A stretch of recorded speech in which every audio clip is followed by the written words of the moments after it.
Blood dripped from Dr. Jamal Washington's split lip as airport security dragged him away. Just moments earlier, he'd been Wingspan Airlines' most valued diamond customer. Now he was a criminal. All because he refused to give up his first-class seat to a white businessman. Before I dive into this shocking story, where are you watching from today? Hit that like button and subscribe if you've ever witnessed injustice and wanted to do something about it. How would you react if you saw someone being removed from their rightful seat just because of the color of their skin? Let me take you through the journey of a man whose stand against discrimination changed an entire industry. Jamal Washington never had it easy. Growing up in the roughest neighborhood of South Chicago, he learned early that he would have to work twice as hard to get half as far. His mother, a hospital janitor, worked 3 jobs to keep food on the table after his father was wrongfully imprisoned for a crime he didn't commit. Those early years taught Jamal 2 crucial lessons: education was his only ticket out, and the system was rigged against people who looked like him. By 16, Jamal had become a self-taught coding prodigy, staying late at the community center to use their outdated computers since he couldn't afford one at home. His exceptional talents earned him a full scholarship to MIT, where he graduated with dual degrees in computer science and business administration, both with highest honors. But even with his impressive credentials, Jamal faced rejection after rejection from top tech companies. They always found some reason, Jamal would later tell reporters. Not enough experience, not the right cultural fit. But I could see it in their eyes when I walked into interview rooms. That split second of surprise that told me they weren't expecting someone who looked like me. After 27 rejections, Jamal decided to create his own opportunity. Using the small inheritance his grandmother left him, he founded CyberShield from his studio apartment. The company specialized in advanced cybersecurity solutions at a time when major corporations were experiencing unprecedented data breaches. Jamal's innovative algorithms could detect intrusion attempts that other security systems missed. His big break came when a Fortune 500 company suffered a massive breach that every other security provider failed to prevent. They reluctantly gave the young, unknown company a chance, and CyberShield identified and neutralized the threat within hours. Word spread quickly, and within 3 years, Jamal's client list included some of the biggest names in banking, healthcare, and government. CyberShield's meteoric rise wasn't without obstacles. Investors would often speak to Jamal's white employees first, assuming they were in charge. At industry conferences, he was mistaken for support staff or security rather than the CEO of a billion-dollar company. Each slight, each microaggression, Jamal cataloged in his mind but never let derail his focus. During this time, Jamal formed an unlikely friendship with Thomas Bailey, a veteran white executive who had seen Jamal present at a tech conference and recognized his brilliance. Thomas became an informal mentor, offering Jamal the unwritten rulebook for black executives. Keep your emotions in check, even when they provoke you, Thomas advised during one of their regular lunches. Document everything. Have witnesses for important conversations. Dress impeccably, speak perfectly, arrive early for everything. It's not fair, but you'll be judged by different standards. Jamal took these lessons to heart, building a reputation for meticulous professionalism. His suits were custom-tailored, his language precise, his punctuality legendary. He learned to navigate the corporate world while staying true to his values, balancing authenticity with strategic accommodation. By 35, Jamal had transformed CyberShield into a billion-dollar enterprise with offices in 12 countries. The company employed over 5,000 people and had revolutionized how corporations protected their data. Industry publications dubbed him The Guardian, highlighting both his cybersecurity innovations and his efforts to bring more people of color into the tech industry. When an opportunity arose to expand into the European market through a partnership with NetSecure, a major Dutch security firm, Jamal knew this could cement CyberShield's global dominance. The meeting with potential investors was scheduled in New York, and given its importance, Jamal was determined to arrive well-rested and prepared. "Book me on Wingspan Airlines," he told his assistant, Zora Williams. "First class, window seat if possible. I'll need to review documents and get some sleep before the meeting." You've got enough miles for diamond status now, Zora noted as she made the arrangements. This will be your first flight with all the VIP privileges. Jamal smiled at the thought. After hundreds of flights in cramped economy seats during the early days of building his company, he had finally reached a level where he could travel comfortably. The diamond status came with priority boarding, exclusive lounge access, and personalized service, small comforts that would help him arrive ready for the most important meeting of his career. Confirmation received, Zora announced. You're in seat 1A. The best seat on the plane. Little did Jamal know that this flight would change not just his company's trajectory, but his entire life's purpose, in ways he could never have anticipated. The morning of the flight, Jamal arrived at O'Hare International Airport 3 hours early, a habit ingrained from years of random, additional security screenings. Today proved no different. Despite his tailored suit, diamond cufflinks, and platinum credit cards, TSA pulled him aside for an additional screening while waving through other business travelers. "Sir, we'll need to check your laptop separately," the agent said, eyeing Jamal's designer briefcase with suspicion. Of course, Jamal replied with practiced calm, even as he noticed a white executive with 3 devices walk through without a second glance. After clearing security, Jamal approached the Wingspan Airlines premium check-in counter. The attendant glanced up, then back down at her computer. "Economy check-in is over there, sir," she said without looking at his reservation. "I'm flying first class," Jamal corrected politely. "Diamond status member." Her eyebrows raised slightly as she verified his information. "Oh. I see. My apologies, Dr. Washington." The apology came without eye contact as she processed his boarding pass. "Your Diamond Lounge is near Gate B18. Boarding begins in 90 minutes.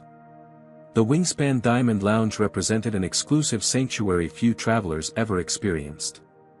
With its private meeting rooms, gourmet buffet, and premium open bar, it catered to the airline's highest-spending customers. As Jamal scanned his boarding pass at the entrance, the host's smile faltered momentarily. "First time in our lounge, Dr. Washington?" she asked, studying his profile on her screen. "Yes, just reached diamond status last month."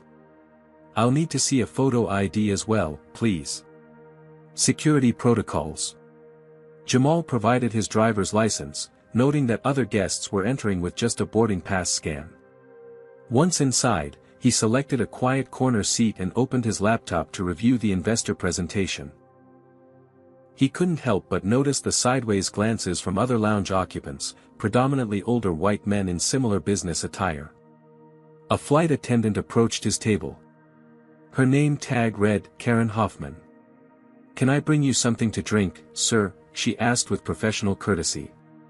"Sparkling water with lime would be great, thank you." As she returned with his drink, Karen lingered a moment. "I'll be working your flight today. Wingspan is proud to serve our Diamond members. If there's anything you need, just ask." Her words were welcoming, but Jamal noticed her eyes scanning his expensive watch, his designer shoes, his top-tier laptop, as if mentally confirming he belonged in this space. When boarding was announced, Jamal gathered his belongings and proceeded to the gate. As a Diamond member, he was entitled to board first. The gate agent's announcement confirmed this. "We now welcome our active military members and Diamond status passengers to board." Jamal stepped forward, but the gate agent hesitated before scanning his pass. "Diamond boarding now, sir. Are you sure you're in the right group?" "Yes," Jamal replied evenly, presenting his boarding pass. "Seat 1A." The agent scanned his pass, looking slightly surprised when the system confirmed his status. "Enjoy your flight, Dr. Washington." The first-class cabin of the Boeing 787 gleamed with luxury, just 8 spacious pods arranged in 2 rows, each offering privacy, fully reclining seats, and personal service. Jamal located 1A, a prime window seat in the first row with extra legroom and no neighbors in front. He stored his briefcase, settled into the plush leather seat, and accepted a pre-departure champagne from Karen, who was now working the cabin. "Welcome aboard, Dr. Washington," she said. "We're honored to have you flying with us today." The other first-class passengers boarded, all white, all treated with the casual familiarity of regular customers. Karen greeted several by name without checking their boarding passes. The cabin was half full when a middle-aged white man in an expensive but rumpled suit boarded. His face was flushed, his manner entitled as he surveyed the cabin. This was Maxwell Whitfield, though Jamal wouldn't learn his name until later. Maxwell stopped directly beside Jamal's seat, frowning. "Excuse me," he said, not to Jamal but to Karen who was passing by. "There seems to be a mistake. I always sit in 1A. Karen immediately turned to Jamal, not Maxwell. "Sir, could I see your boarding pass again?" Jamal retrieved his boarding pass from his jacket pocket and presented it. "Seat 1A, as assigned." Karen examined it and frowned. "That's correct, but..." She turned to Maxwell. "Mr. Whitfield, it seems there was a system change. Your usual seat was reassigned. You're in 2C today, just across the aisle in the second row." Maxwell's face darkened. "That's unacceptable. I specifically need a window seat. I get claustrophobic in the aisle." "I understand, sir, but 2C was the only seat available when you checked in. The flight is completely full." Maxwell lowered his voice but remained audible. "Look, I'm sure this gentleman wouldn't mind moving. I've been flying this route weekly for 15 years. Karen turned to Jamal with an expectant smile. "Dr. Washington, would you mind accommodating Mr. Whitfield? He's one of our most valued customers." The implication was clear, despite Jamal's diamond status, he was not considered equally valued. "I'm sorry," Jamal said firmly but politely, "but I specifically selected this seat. I have work to prepare before an important meeting." Karen's smile tightened. "Perhaps you could work just as well in 2C. It would be a great courtesy to Mr. Whitfield." "My seat assignment is 1A, Jamal reiterated. "I'd like to stay in my assigned seat." Maxwell's face flushed darker. "This is ridiculous," he muttered, loud enough for nearby passengers to hear. "I can't believe this is happening." He stormed to his assigned seat in 2C, shooting glares toward Jamal. Karen hovered uncertainly between them before continuing her preparations. As the final passengers boarded, Jamal could see Maxwell engaged in an intense whispered conversation with another flight attendant. Minutes later, as the doors were about to close, the captain emerged from the cockpit. Captain Brad Stevens was tall with silver hair and the confident bearing of a man accustomed to authority. He surveyed the cabin before approaching Jamal's seat. "Sir," he said without introducing himself, "I understand there's a seating issue." "There's no issue from my perspective," Jamal replied calmly. "I'm in my assigned seat." The captain glanced toward Maxwell, who was watching the interaction intently. "We try to accommodate our regular customers' preferences. Mr. Whitfield flies with us weekly and has medical reasons for needing a window seat." "I understand," Jamal said, "but I also booked this specific seat for my own reasons. I have diamond status and confirmed this seat assignment when booking." The captain's expression hardened slightly. "Sir, as the captain, I have final authority over this aircraft. I'm asking you to switch seats as a courtesy to a loyal customer." The first-class cabin had gone silent. Other passengers were watching the confrontation with uncomfortable expressions. Jamal noticed several reaching for their phones. "Captain," Jamal said, his voice steady despite his rising anger, "I respect your authority over flight safety matters, but seat assignments are handled by your ticketing system, which assigned me seat 1A. Unless there's a safety reason for me to move, I'm staying in my assigned seat." It was a turning point. In that moment, Jamal made a decision that would ultimately cost him his seat but would expose a system of discrimination that had operated in shadows for decades. Captain Stevens' face hardened as he loomed over Jamal. "Sir, when I make a request on my aircraft, it's not optional." "I've shown you my boarding pass," Jamal replied, maintaining his composure. This is my assigned seat. I'm not being disruptive, I'm simply occupying the seat I paid for. By now, several passengers had begun recording the interaction on their phones. The captain noticed but seemed undeterred. "Karen," he called to the flight attendant, "please verify this passenger's boarding information." Karen approached with a tablet. "Dr. Washington is confirmed for seat 1A, she admitted reluctantly. The captain barely glanced at the confirmation. "That may be what the computer says, but we have a situation that requires adjustment. Mr. Whitfield needs a window seat for medical reasons." "Then perhaps Mr. Whitfield should have booked a window seat," Jamal suggested reasonably. "Or the airline could upgrade another passenger from business class to give him a window seat there." From across the aisle, Maxwell Whitfield injected, "I shouldn't have to move. I've been flying this route every week for 15 years. Everyone knows I sit in 1A. His voice carried a sense of indignation that someone had dared to disrupt his routine. Jamal turned to face him directly. "I understand you're a regular passenger, Mr. Whitfield, but that doesn't entitle you to my seat. I also fly frequently, enough to earn diamond status, and I booked this seat specifically." The confrontation was escalating. Captain Stevens gestured to Karen and two other flight attendants, who quickly converged around Jamal's seat, creating a wall of uniformed staff. "Sir," the captain said, his voice now carrying through the entire first-class cabin, "this is your final opportunity to change seats voluntarily before I'm forced to take further action." Jamal felt every eye on him. In that moment, he thought of his father, wrongfully imprisoned because he'd stood his ground against injustice. He thought of every time he'd swallowed his pride and accepted unfair treatment to keep the peace. "Not today. Captain Stevens," he said clearly, "I am a diamond status member on your airline. I booked and paid for seat 1A. Your system assigned me this seat. I have broken no rules or regulations. I am sitting calmly in my assigned seat. Any issue here is not of my creation." Several passengers murmured in agreement. A young woman across the aisle gave him a subtle thumbs up. But the captain had made his decision. "Since you refuse to comply with crew instructions, I'm classifying you as a disruptive passenger," Stevens announced. He turned to Karen. "Call airport security." "What?" Jamal was genuinely shocked. "How am I being disruptive by sitting in my assigned seat?" "By refusing to comply with crew instructions," Stevens replied mechanically. "Instruction to give up my rightful seat to another passenger who wants it? Is that in your airline policy?"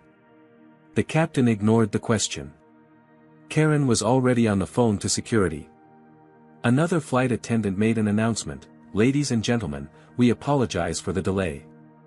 We're dealing with a situation that requires security assistance."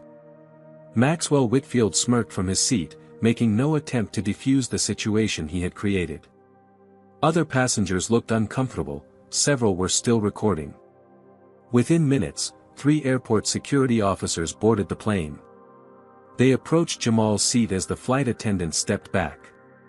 "Sir, we need you to gather your belongings and come with us," the lead officer stated.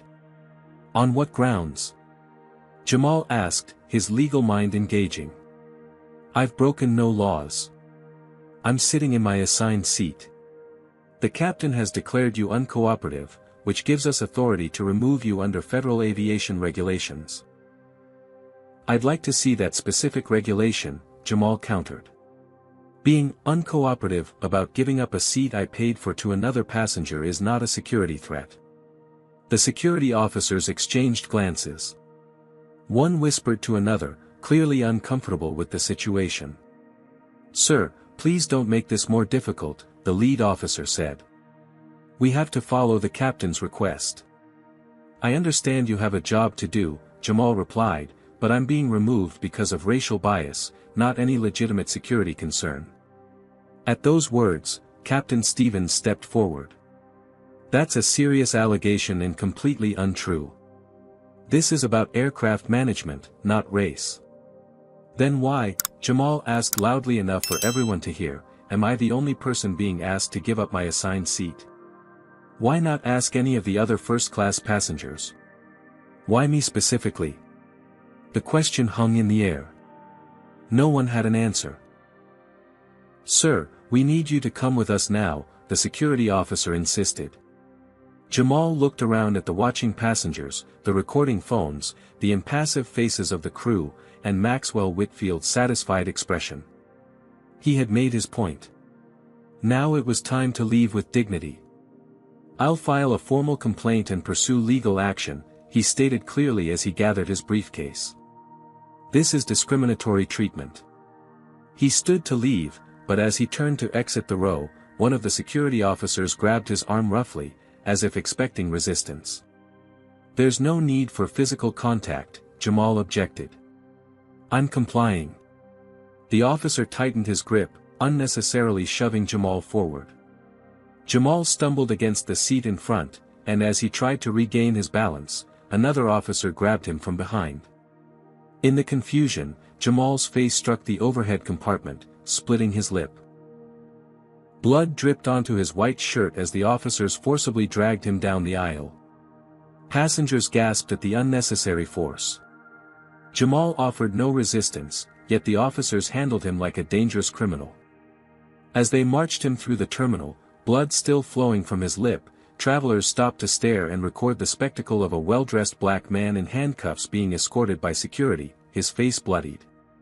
Inside a small detention room at O'Hare, an officer finally offered him a tissue for his bleeding lip. This will be on the news by morning, Jamal said quietly. And in court by next week. The officer looked away, unable to meet his eyes.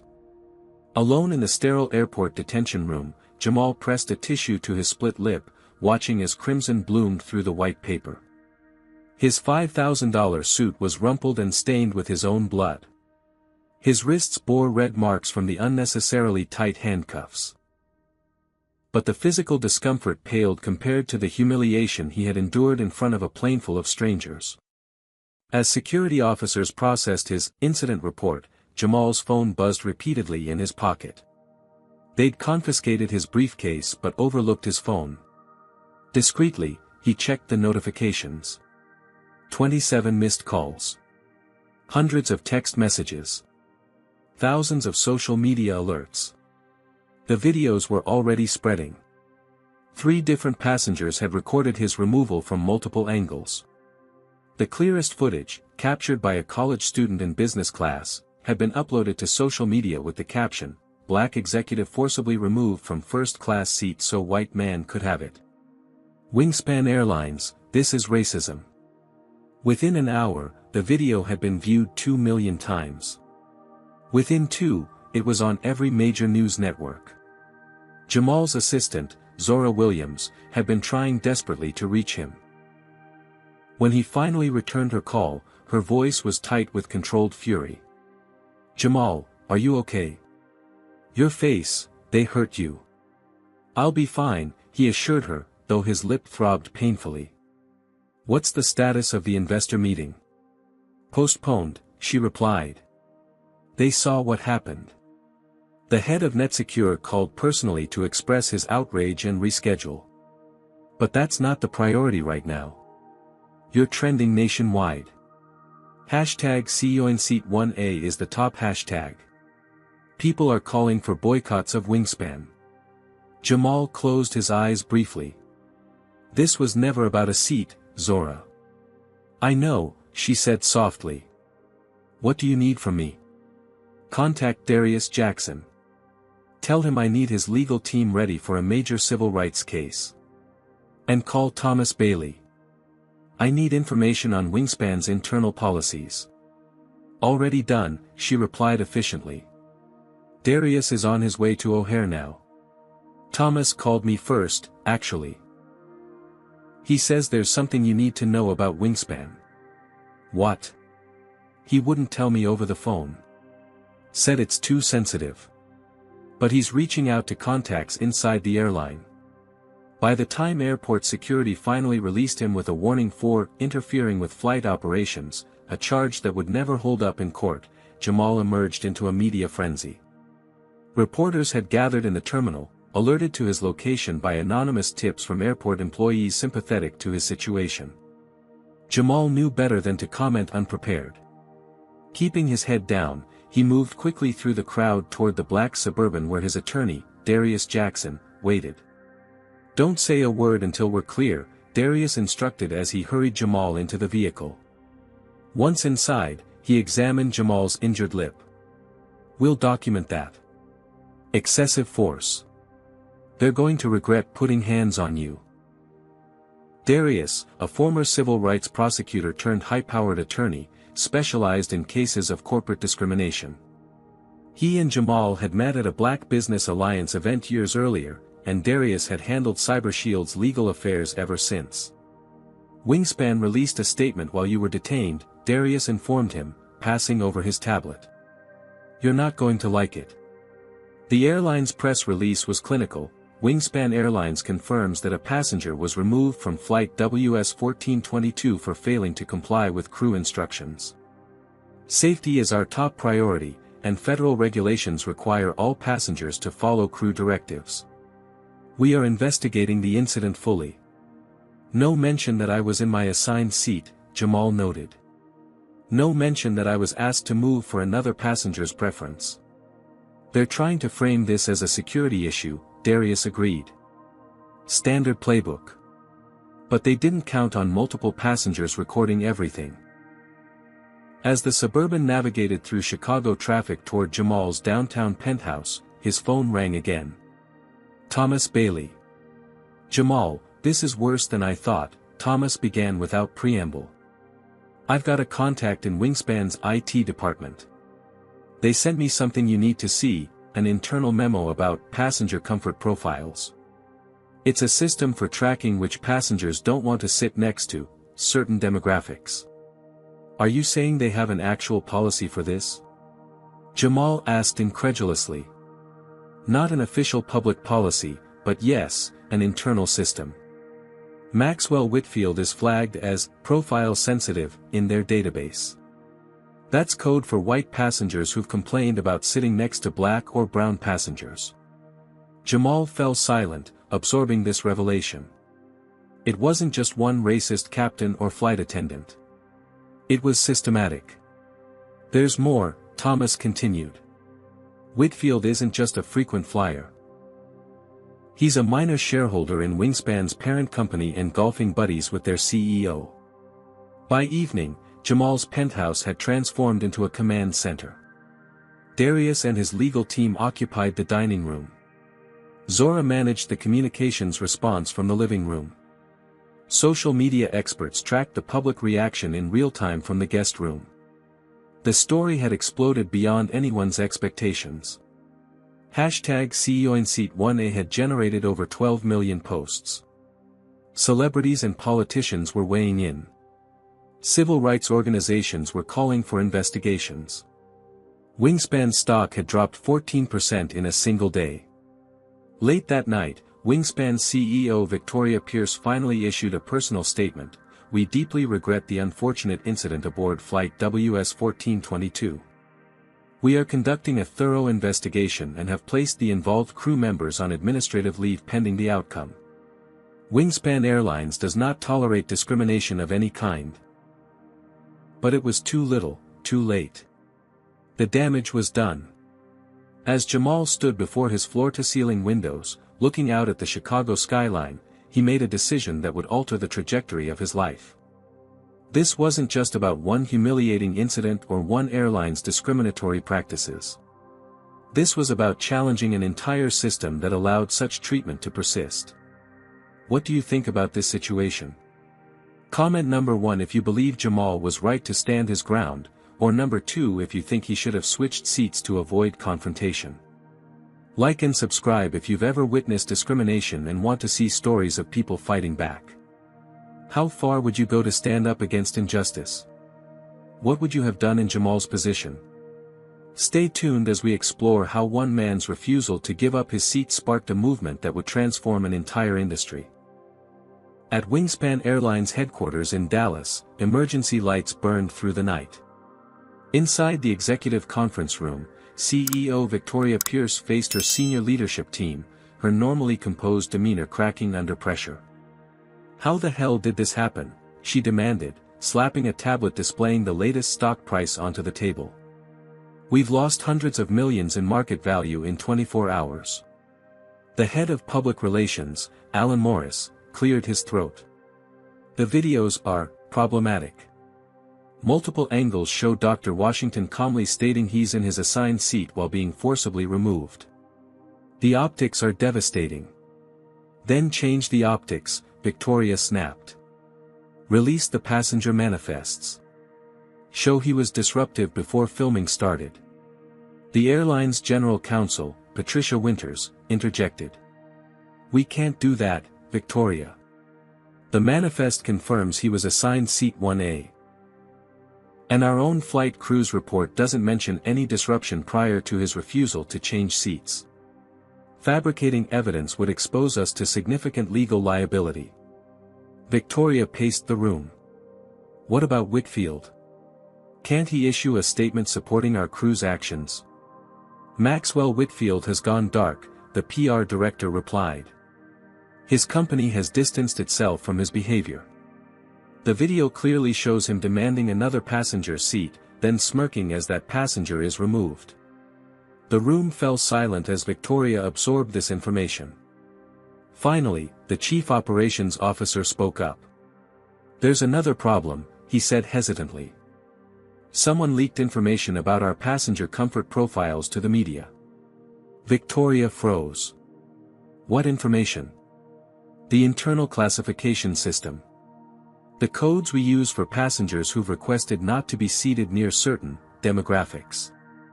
That system is proprietary," Victoria insisted. "It's just a customer preference tool." "Ma'am," the COO replied carefully, "multiple employees have now confirmed to reporters that they were instructed to reseat passengers based on racial and religious profiles. They're calling it systematic discrimination, and they have documentation." The general counsel closed her eyes briefly. "We need to prepare for significant legal exposure. Class action potential." Victoria's phone buzzed with a message from the board chairman, "Emergency board meeting. 8 a.m. tomorrow. Bring full incident report and containment plan." As the Wingspan leadership team scrambled to contain the crisis, across town in a luxury hotel suite, Jamal Washington was building his case. His legal team had expanded to include civil rights attorneys, aviation law specialists, and public relations experts.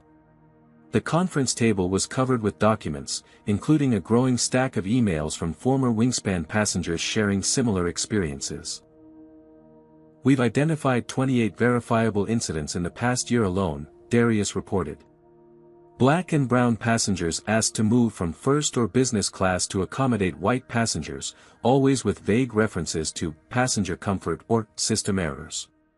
Jamal nodded, his split lip now properly treated but still visibly swollen. "And the internal documents Thomas provided?" "Damning," confirmed Darius. "The passenger comfort profile system explicitly tracks which white passengers have complained about sitting near minorities and ensures they're accommodated in future bookings." Thomas Bailey entered the suite, looking grim. "They're going to offer you money," he announced without preamble. "A lot of money. The board is meeting right now, and containment is their priority. They'll want an NDA and a quick settlement." "I don't want their money," Jamal replied. "I want accountability." "They'll start at $5 million, Thomas predicted. "They might go as high as 20. Darius whistled. "That would be a record settlement for this type of case." "It doesn't matter," Jamal insisted. "This isn't about compensation. It's about exposing a system that treats people like second-class citizens based on the color of their skin." Even as they strategized, Jamal's phone buzzed with an urgent message from Zora. "Major problem. Our investors are getting nervous. NetSecure is reconsidering the partnership. They're concerned about controversy affecting the deal." Jamal's jaw tightened. The European expansion that had been within reach just days ago was now in jeopardy. CyberShield stood to lose millions in potential revenue. Arrange a video conference with NetSecure, he instructed Zora. I'll address their concerns directly. While his legal team continued building the case, Jamal connected with the NetSecure executives from the hotel suite. The Dutch executives appeared uncomfortable as the video conference began. Dr. Washington, began NetSecure CEO Dieter van Hoven, we have great respect for your company's technology. However, our shareholders are concerned about the public controversy surrounding your incident. You mean my racial profiling and assault by airline staff? Jamal replied directly. Van Hoven shifted uncomfortably. We're not taking a position on the nature of the incident. We simply prefer to avoid partnerships that might involve public relations challenges. I understand, Jamal said, his voice steady. But I'd ask you to consider something. CyberShield has developed the most advanced security protocols in the industry because I understand what it means to be vulnerable. I know what happens when systems designed to protect people are corrupted to target them instead. He leaned closer to the camera. The same commitment to justice and fairness that compels me to challenge discriminatory treatment also drives how I build security systems that protect everyone equally. If your company values innovation and integrity, you won't find a better partner than CyberShield. The NetSecure executives exchanged glances.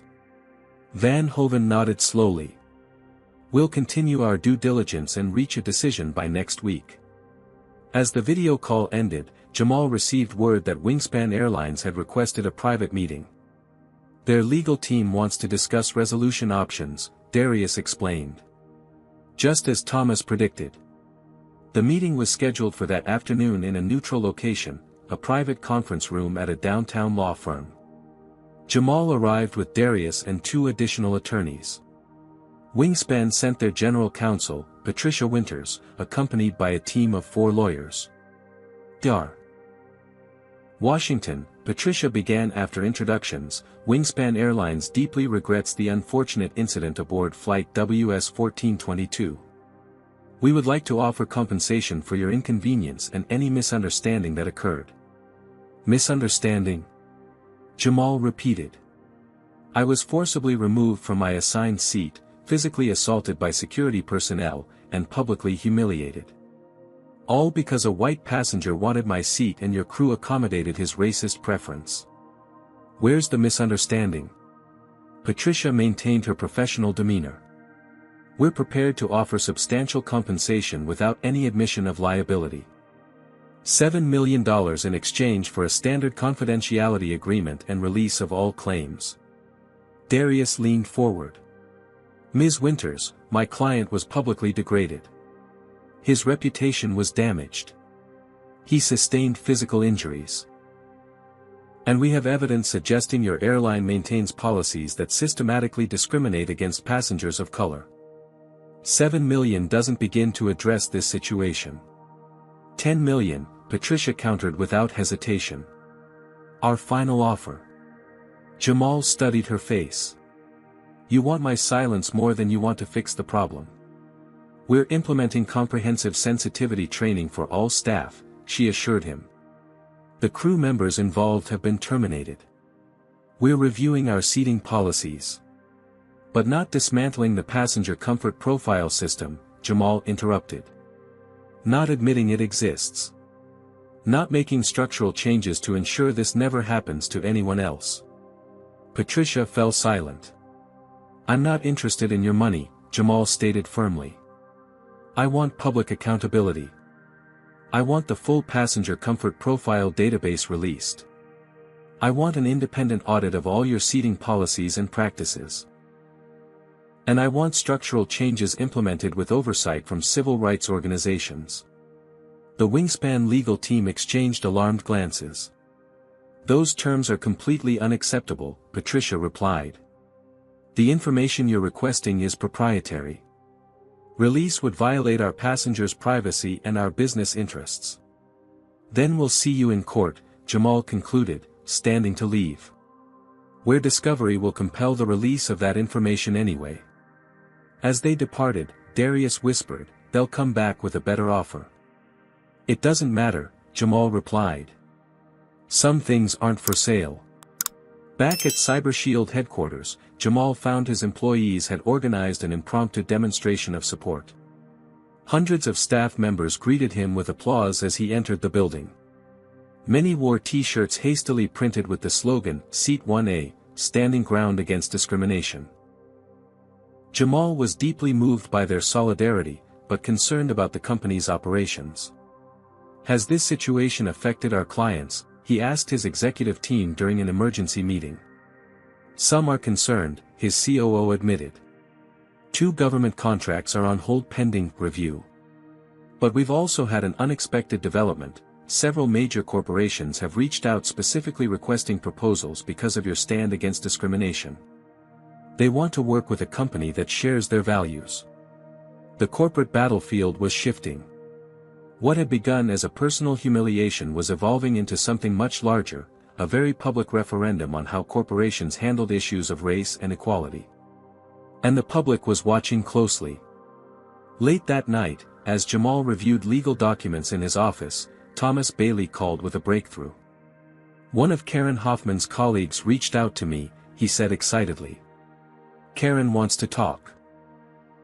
She says she has information about systematic discrimination at Wingspan that goes beyond the passenger comfort profiles. And she's willing to go on record. Why would she help us? Jamal asked cautiously. She was part of the crew that had me removed.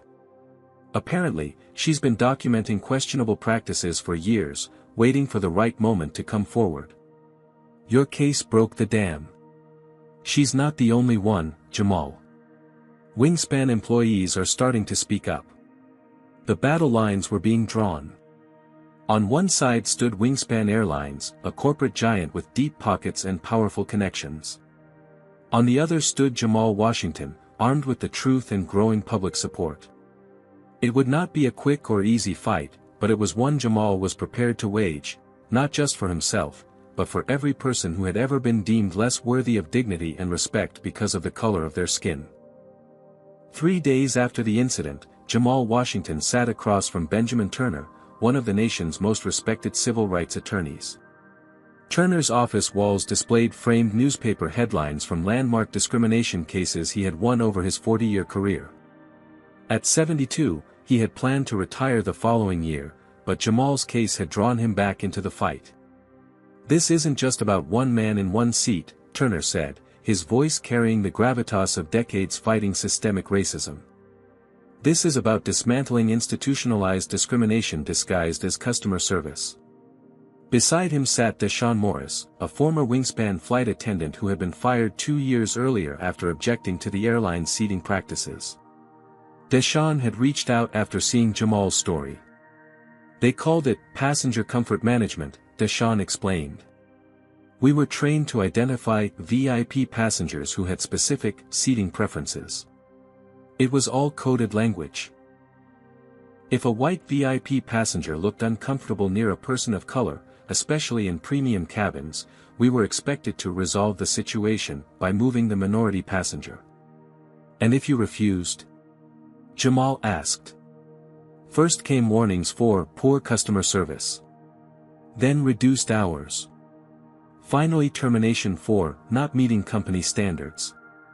I filed a wrongful termination suit, but they buried me in legal procedures until I ran out of money to fight.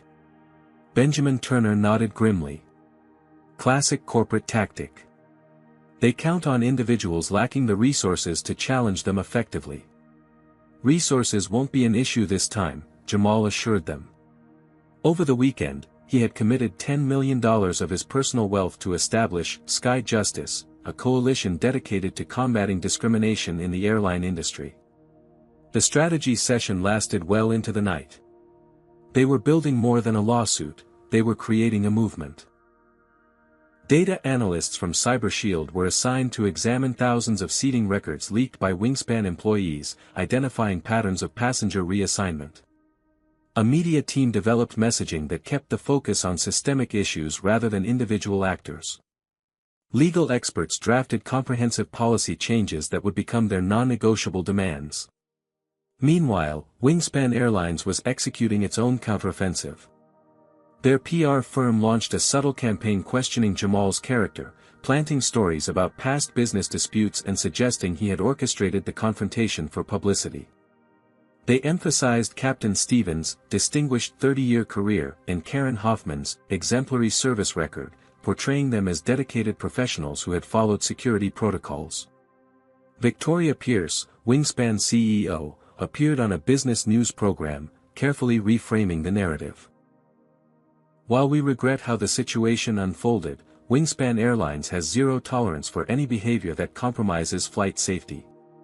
Our crew members make difficult decisions daily to ensure the well-being of all passengers.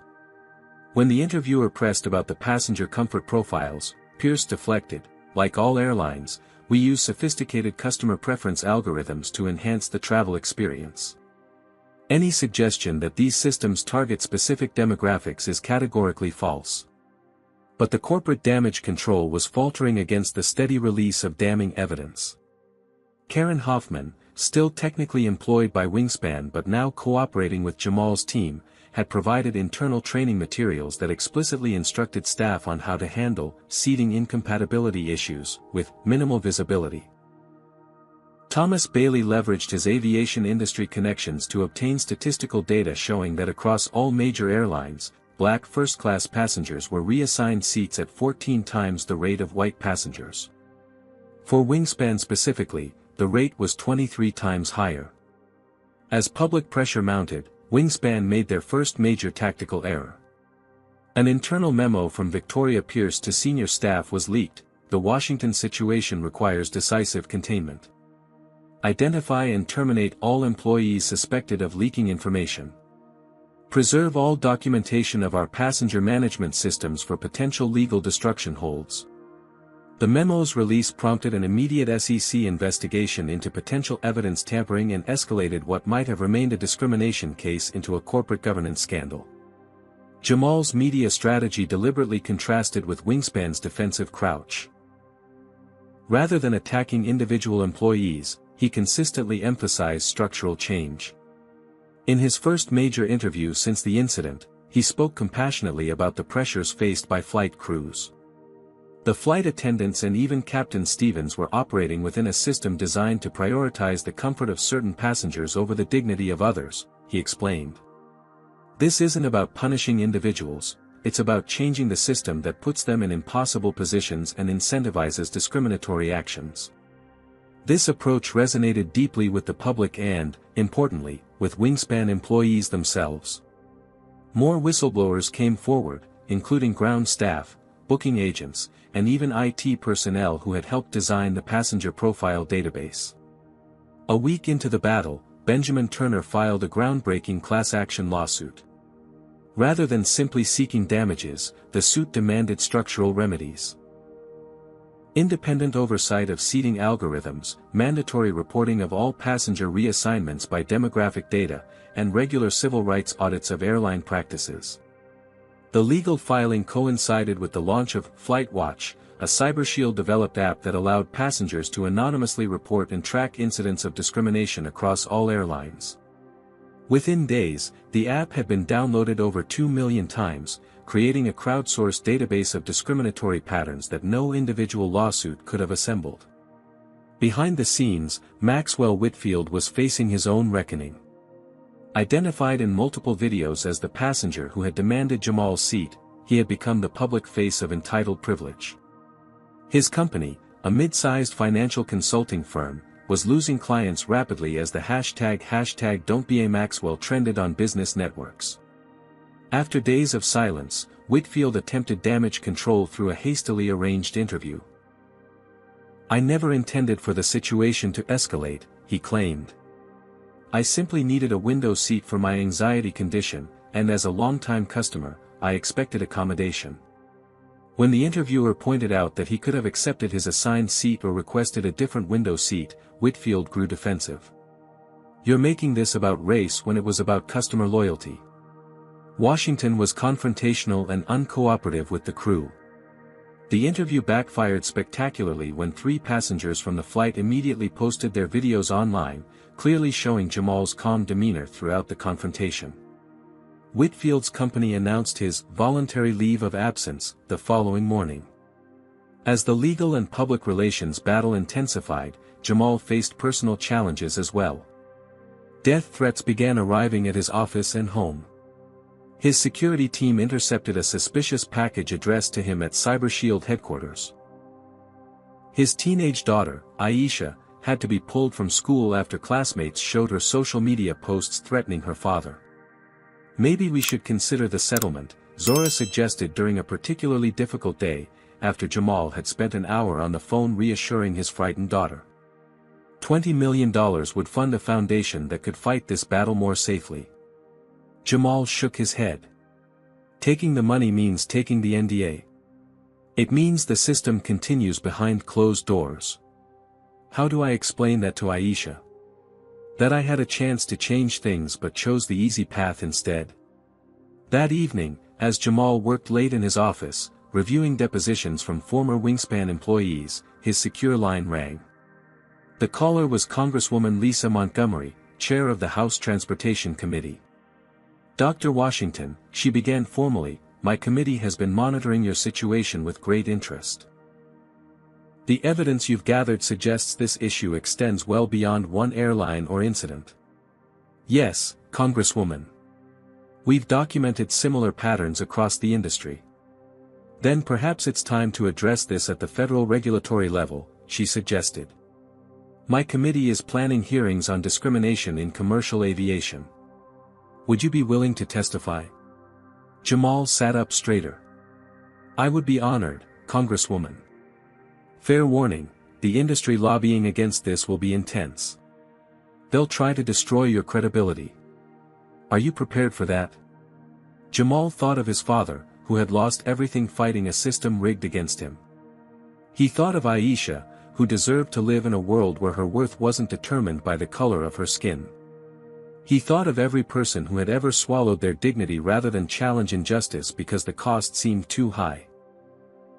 Congresswoman, they can try to destroy my reputation, he replied with quiet determination.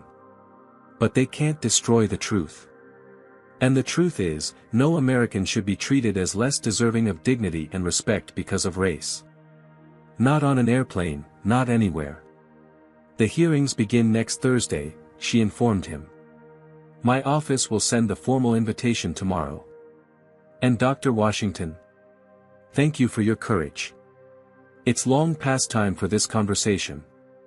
As he hung up, Jamal realized the battle had just expanded dramatically. What had begun as a personal humiliation was now moving to the national stage, with potential to create lasting legislative change. The stakes couldn't be higher, but neither could the opportunity to transform an industry. The Rayburn House office building hummed with anticipation. Room 2167, the largest hearing room in the House of Representatives, was filled to capacity. News cameras lined the back wall.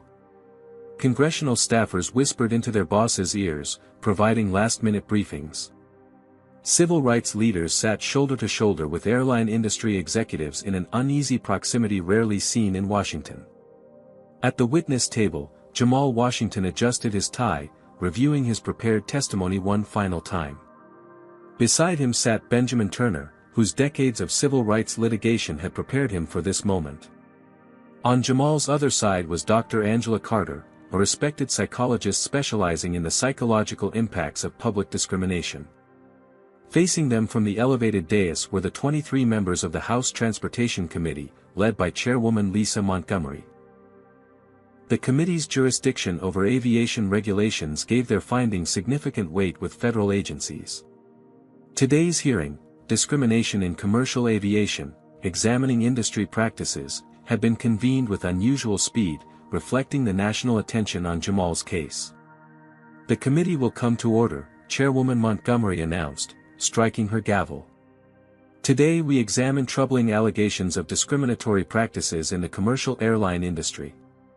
These hearings are not about one incident or one airline, but rather a pattern of policies and practices that may violate federal civil rights protections. From the executive row, Victoria Pierce, Wingspan CEO, shifted uncomfortably. Beside her sat the CEOs of 4 other major airlines, all summoned to witness the proceedings.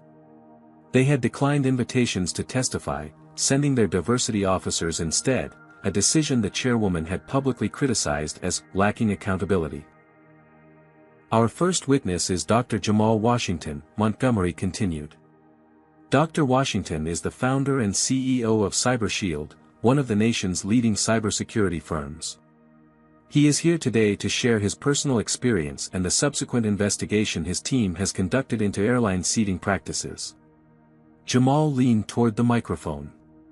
Thank you, Chairwoman Montgomery and distinguished committee members, for this opportunity to address serious concerns about discriminatory practices in commercial aviation. His testimony was measured and methodical, devoid of the emotional language that might undermine his credibility. He detailed the events of Flight WS-1422 chronologically, referenced the video evidence that corroborated his account, and carefully avoided characterizing the motivations of individual crew members. The incident I experienced was not isolated, he continued. Through the FlightWatch reporting system, we've documented over 3,000 similar incidents across all major carriers in just 2 weeks. Black passengers are 22 times more likely to be asked to change assigned seats in premium cabins than white passengers. Middle Eastern passengers face even higher rates of displacement. He presented the committee with data analyses, internal airline documents, and testimony from former airline employees. Most damning was his explanation of the passenger comfort profile systems. These systems use coded language to track which passengers object to sitting near minorities. Terms like seating preference sensitive, cabin harmony concerns, and special accommodation needs serve as proxies for racial segregation preferences, Jamal explained. When these VIP passengers board, flight attendants are instructed to reseat minority passengers to enhance customer comfort. Several committee members appeared visibly disturbed by these revelations. Congresswoman Janet Alvarez leaned forward. Dr. Washington, are you suggesting that major American airlines maintain formalized systems for racial segregation in 2025? The systems are designed with plausible deniability, Jamal clarified. They don't explicitly mention race. They reference passenger comfort and customer experience optimization. But the data reveals their actual function, to ensure certain white passengers don't have to sit next to people of color, particularly in premium cabins. Following Jamal's testimony, Dr. Angela Carter explained the psychological impact of such public discrimination. Being singled out and removed from a space you have every right to occupy sends a powerful message about one's perceived worth in society, she testified. The trauma is compounded when it occurs in a public setting with an audience, creating what psychologists call witness diminishment. The experience of having one's humanity reduced while others watch. As the morning session continued, airline representatives attempted to frame the incidents as isolated customer service failures rather than systemic issues. Patricia Winters, now serving as Wingspan's chief diversity officer, testified that the airline had no policy that considers race in seating assignments and was committed to providing equal service to all passengers. The afternoon brought unexpected testimony. Karen Hoffman, still technically employed by Wingspan but now openly cooperating with investigators, took the witness stand. Her hands trembled slightly as she was sworn in. I've been a flight attendant for 27 years, she began. For most of that time, I believed I was providing excellent customer service. 3 years ago, I was promoted to first-class cabin service on international routes, a coveted position. During training, we were introduced to the premium cabin harmony protocols. She described how flight attendants were trained to identify priority customers with special seating needs and ensure their maximum comfort. It was never explicitly about race, Karen admitted. But the examples in our training all involved moving passengers of color to accommodate white passengers with seating sensitivity. We were told these passengers represented significant revenue and keeping them happy was essential to the airline's business model. A Republican committee member interjected, Ms. Hoffman, isn't this simply about customer loyalty? Accommodating frequent flyers who spend hundreds of thousands with your airline? Sir, I believe that too, Karen replied. Until I analyzed the data myself. Black Diamond level members, our highest tier of frequent flyers, were asked to move to accommodate white Gold level members regularly. It wasn't about loyalty or spending. It was about who the airline valued more. The most dramatic moment came when Congressman Robert Chin displayed an internal Wingspan email on the hearing room screens. The email, from Captain Brad Stevens to Flight Operations Management, complained about being put in an impossible position by the passenger harmony protocols. When these situations escalate, pilots bear the ultimate responsibility, Stevens had written 6 months before Jamal's incident. We're expected to enforce policies that have clear discriminatory impacts without any official acknowledgement that's what we're doing. This creates untenable legal and ethical exposure for cockpit crew. Victoria Pierce visibly paled as the email was displayed. This evidence directly contradicted Wingspan's claim that they had no policies influencing seating based on race. The final witness of the day was Deshaun Morris, the flight attendant who had been fired after objecting to Wingspan's practices. I was terminated after refusing to ask a black family to move from first class to accommodate a white passenger who always sits in row 2, Deshaun testified. When I explained to my supervisor that this was discriminatory, I was told, "This isn't about discrimination, it's about a 20-year customer who spends 6 figures annually with us." Deshaun produced performance reviews showing his ratings dropped precipitously after this incident, despite previously exemplary evaluations. They didn't fire me for standing up against discrimination.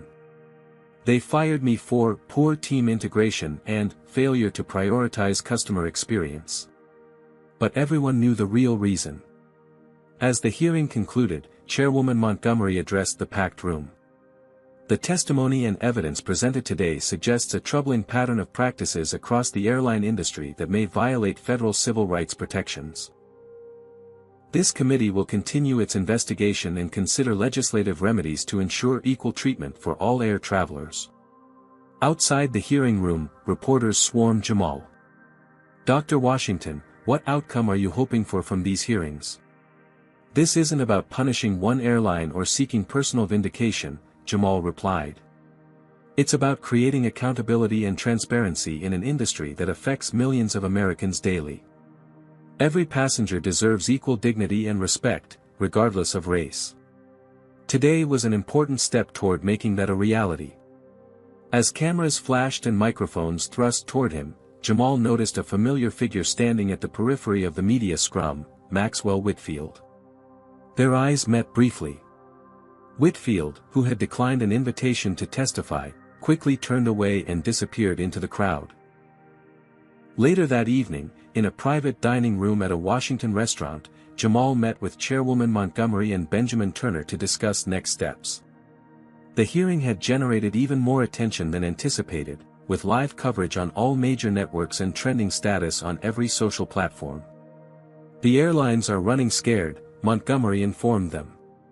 "My office has received calls from 3 major carrier CEOs already, suddenly eager to discuss voluntary industry reforms before we consider legislation.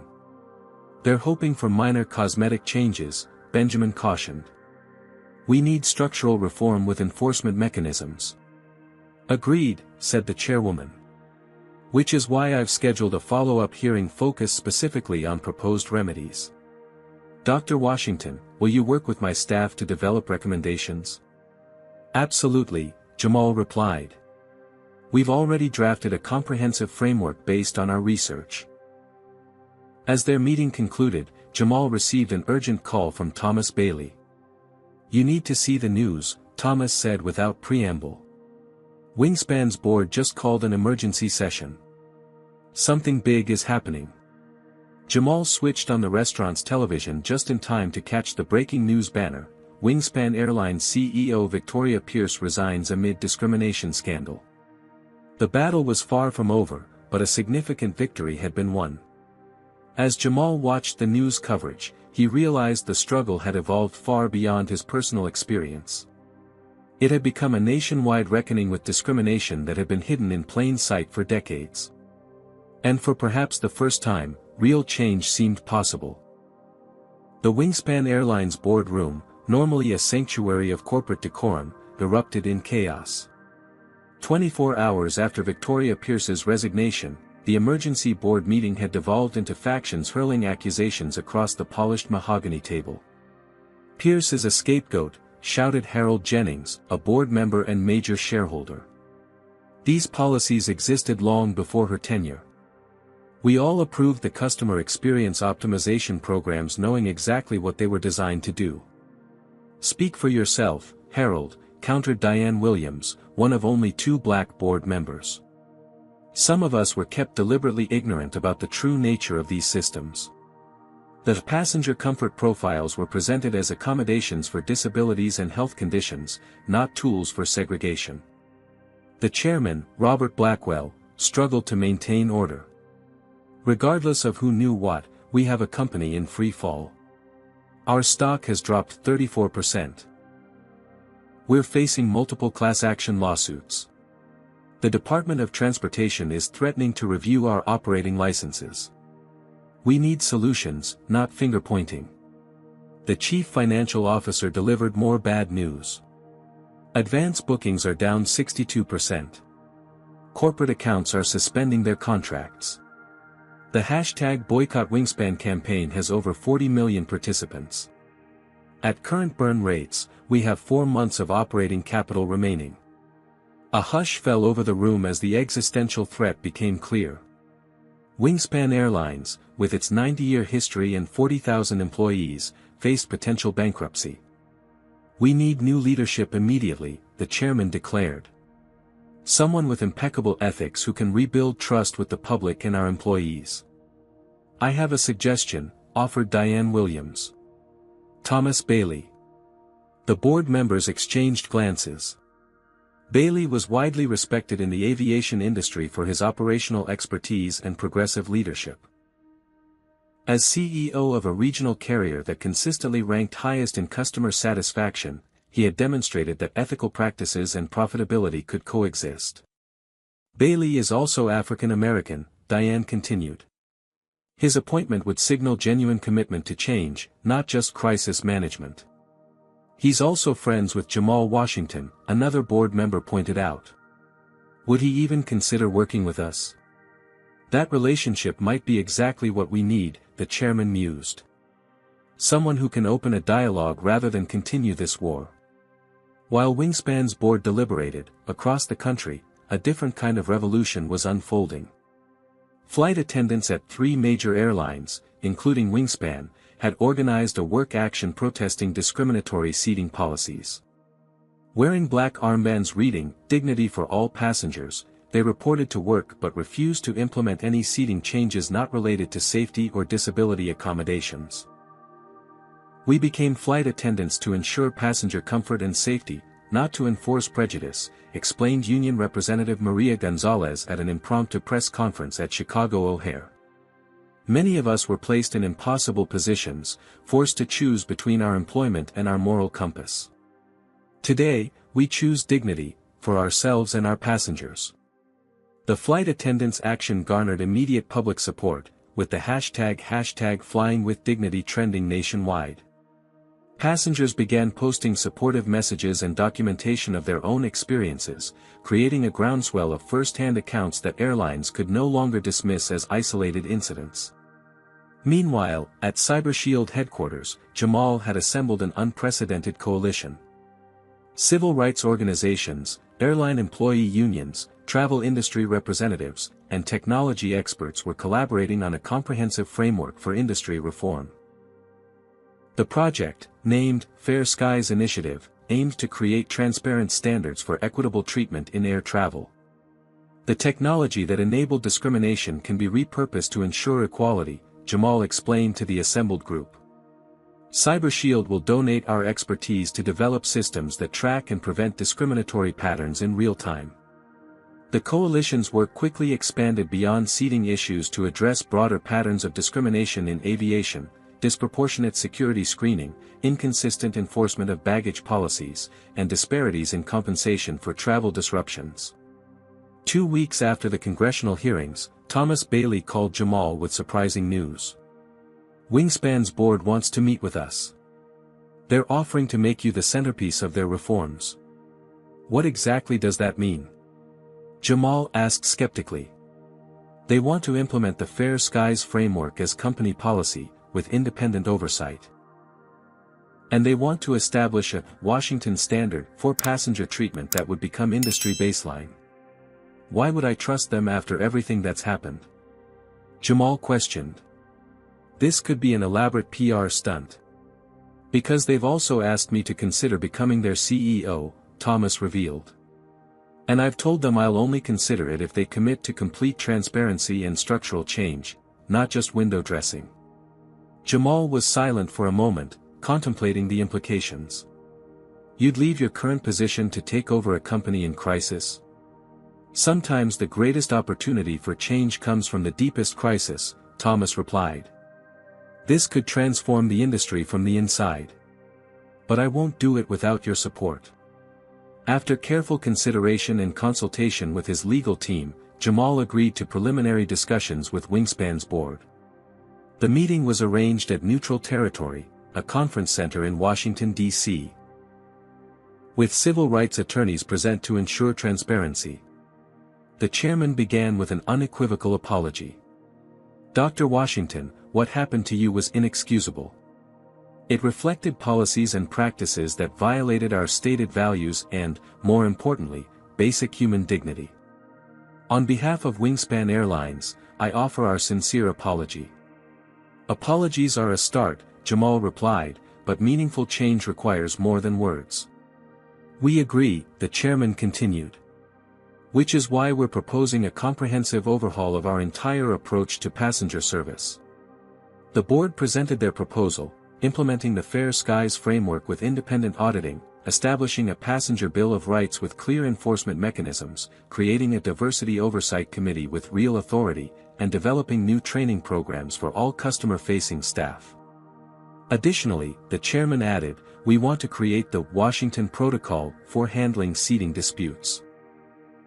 A transparent, equitable process that explicitly prohibits consideration of race, religion, or ethnicity in any seating decision. Jamal studied their proposal carefully. It contained everything his coalition had demanded, and more.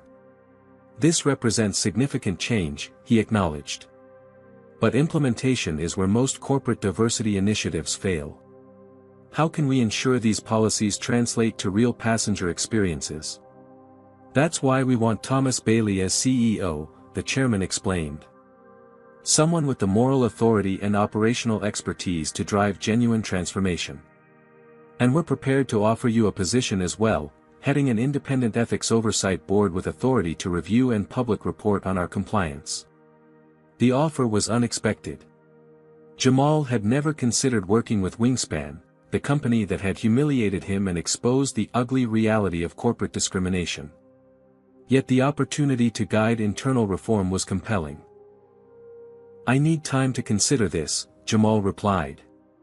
And I'd need complete independence and authority. Of course, the chairman agreed. We understand this is an unusual proposition. As Jamal left the meeting, he found himself torn.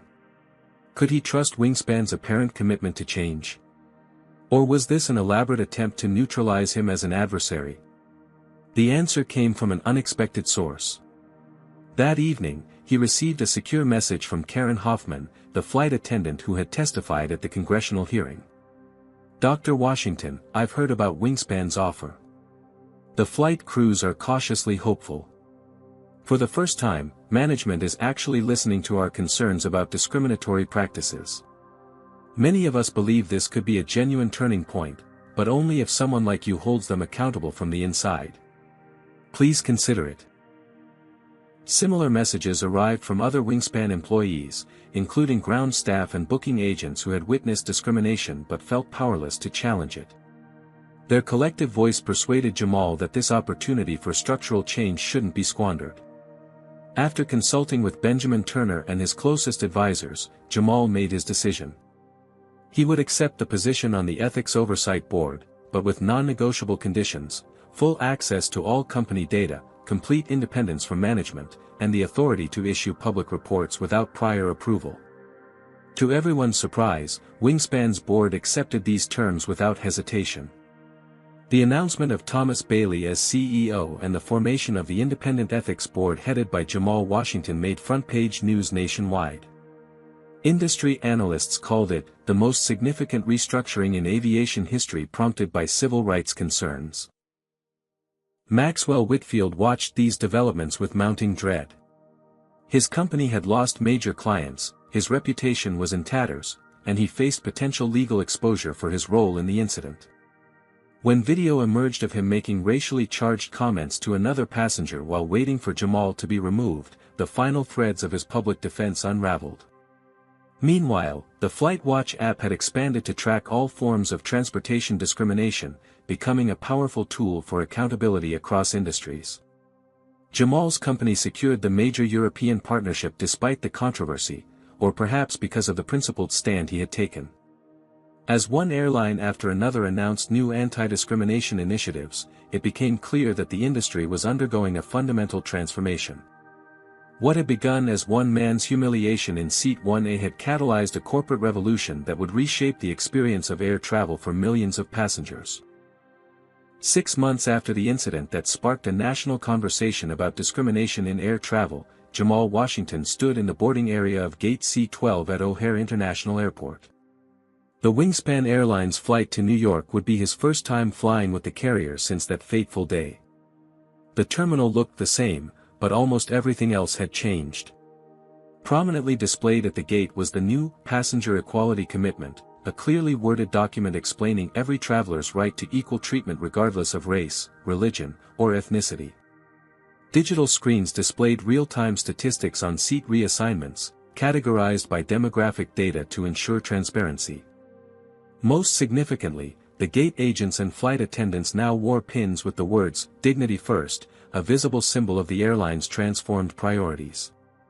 As boarding began, the gate agent made an announcement unlike any Jamal had heard before.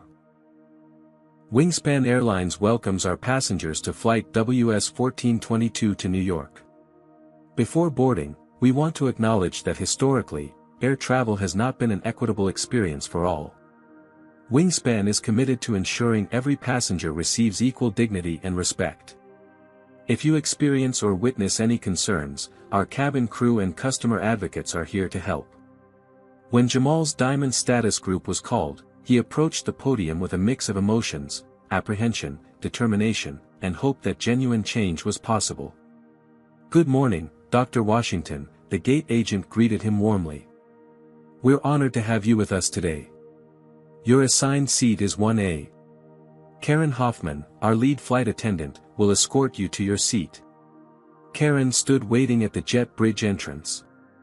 6 months ago, she had participated in his removal.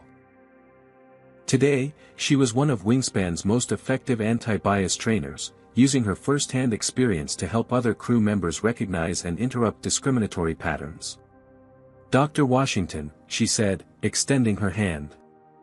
"Thank you for giving Wingspan the opportunity to demonstrate our commitment to change." As they walked down the jet bridge together, Karen explained some of the transformations that had occurred. "Every crew member has completed intensive anti-bias training. We've implemented the Washington Protocol for resolving seating disputes fairly. Most importantly, the passenger profile system has been completely dismantled and replaced with a transparent accommodation system that focuses solely on genuine medical needs." Aboard the aircraft, Jamal was introduced to the captain, a familiar face that took him by surprise. "Captain Deshaun Morris," the pilot said with a broad smile. "Wingspan rehired me after the congressional hearings. There are quite a few of us who got our jobs back. It's an honor to fly with you today, Dr. Washington."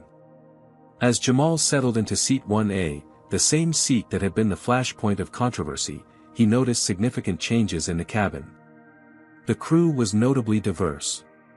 The passenger rights document was visible on each seatback screen. A designated passenger advocate was identified during the safety briefing as a resource for any concerns about fair treatment. Before takeoff, the captain made an unusual announcement over the intercom. "Ladies and gentlemen, Wingspan Airlines wishes to extend a formal public apology to Dr. Jamal Washington, who is traveling with us in seat 1A today.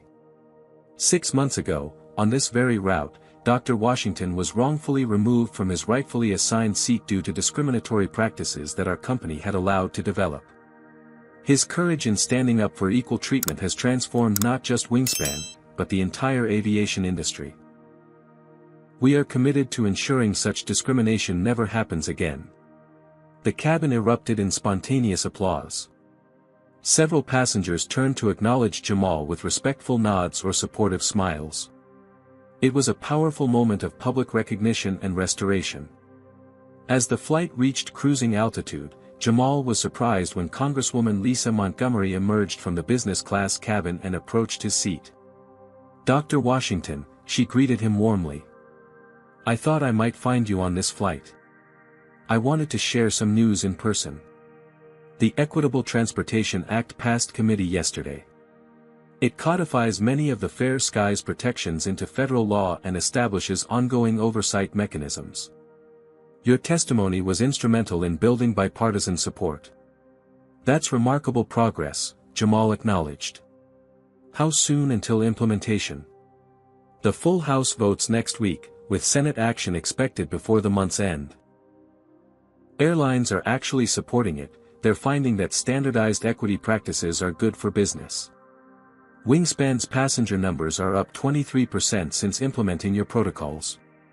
As they discussed the legislation's details, Jamal noticed a familiar figure in economy class, Maxwell Whitfield, now stripped of his executive position and apparent privileges. Their eyes met briefly, and Whitfield quickly looked away, the power dynamic between them irrevocably altered.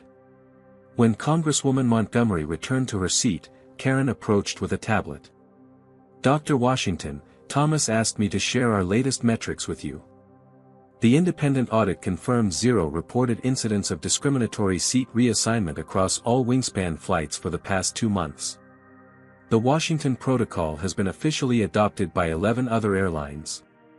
These were measurable, tangible results. Proof that structural change was possible when confronted with moral courage and sustained pressure." As Jamal reviewed the data, he reflected on the personal cost of his stand. The death threats had eventually subsided. His company had not only survived but thrived, with clients specifically seeking partnerships based on shared values. His daughter Aisha had returned to school, now proudly telling classmates about her father's impact on civil rights. As the flight began its descent into New York, a young black entrepreneur from several rows back stopped by Jamal's seat. "Dr. Washington, I just wanted to thank you.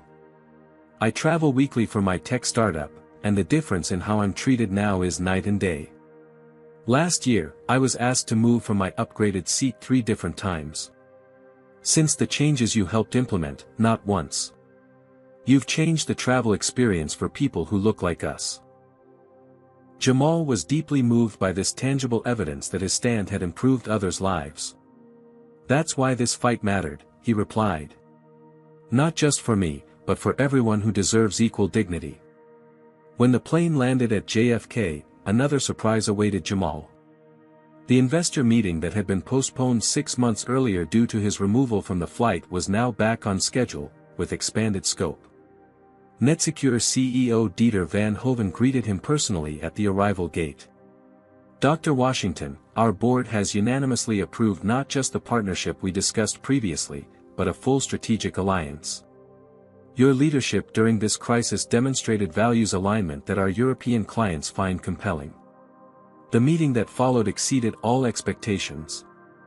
What had begun as a potential partnership evolved into a global expansion strategy that would increase CyberShield's market reach by over 200%. Investors who had initially hesitated due to controversy concerns, now eagerly cited Jamal's principled stand as a key factor in their decision to invest. Later that evening, at his hotel overlooking Central Park, Jamal participated in a video conference with the independent ethics board he now chaired at Wingspan. The diverse group included civil rights attorneys, airline industry veterans, and passenger advocates. "The metrics are encouraging," noted Benjamin Turner, who had joined the board after the resolution of the class action lawsuit. Passenger satisfaction scores among minority travelers are up 47%. Employee retention has improved by 32%. The financial turnaround has been even more dramatic than projected. Thomas Bailey, now 6 months into his role as Wingspan CEO, shared additional perspective. What we're learning is that treating people with dignity isn't just morally right, it's good business. Our costs from passenger complaints and litigation have dropped substantially. Employee morale has transformed our service quality.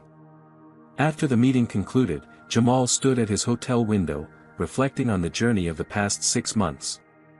What had begun with humiliation and bloodshed had transformed into a movement for change that extended far beyond one airline or incident. His phone buzzed with a message from Aisha: "Dad, we're studying your case in my social justice class. Teacher says it's going to be in history books as a turning point. So proud of you." Jamal smiled. The historical significance hadn't been his motivation, but knowing that future generations would learn about this transformation gave deeper meaning to the struggle. The next morning, as he prepared to return to Chicago, Jamal checked the FlightWatch app. Over 20,000 reports had been logged, creating an unprecedented database of transportation experiences that was driving policy changes across the industry. What had begun as a tool for accountability had evolved into a powerful mechanism for ongoing transformation. Boarding his return flight, Jamal noticed a subtle but significant difference in the atmosphere. Passengers of all backgrounds moved through the cabin with equal confidence, no longer braced for potential humiliation or removal. Flight attendants interacted with travelers without the implicit biases that had previously colored such encounters. The Washington Protocol had created a new normal where equality wasn't just aspired to but expected and enforced. As the plane accelerated down the runway, Jamal thought about how a single moment of standing his ground in Seat 1A had catalyzed change far beyond anything he could have imagined. His refusal to accept discrimination hadn't just restored his own dignity. It had created systemic transformation that would benefit countless travelers for generations to come. What would you do if faced with discrimination while traveling? Would you stand your ground like Jamal did? Have you witnessed or experienced similar situations? Share your thoughts in the comments below.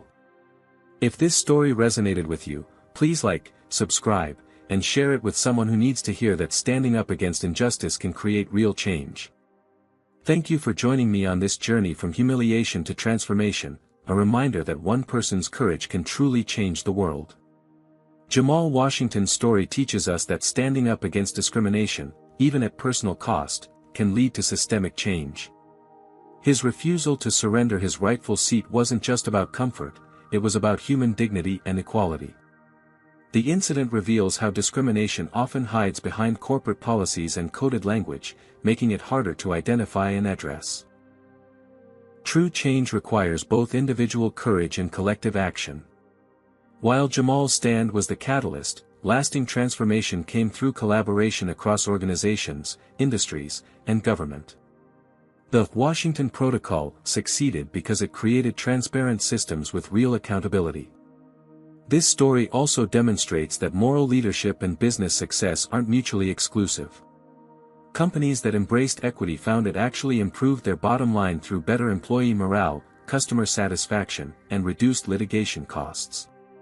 Perhaps most importantly, we learned that confronting injustice isn't about punishment, but transformation. Jamal focused not on vilifying individuals but on changing the systems that enabled discriminatory behavior. His approach united rather than divided, creating allies even among those who initially participated in his mistreatment. The path to equality requires persistence, strategic thinking, and a focus on structural reform rather than symbolic gestures. Has discrimination ever touched your life or someone you know? What did you do in that moment? I'd love to hear your stories in the comments below. Have you witnessed discriminatory practices while traveling that need exposure? Share your experiences and let's continue building awareness together. If you found Jamal's journey from humiliation to transformation inspiring, please hit that subscribe button and join our community dedicated to sharing powerful stories of resilience and change. Give this video a thumbs up if you believe in standing up for what's right, even when it's difficult. Share this video with someone who needs courage to face injustice or with organizations that could benefit from examining their own practices. Together, we can create a world where dignity isn't determined by the color of someone's skin. Thank you for witnessing this story of courage, accountability, and transformation. Remember, sometimes the most powerful thing you can do is simply refuse to move.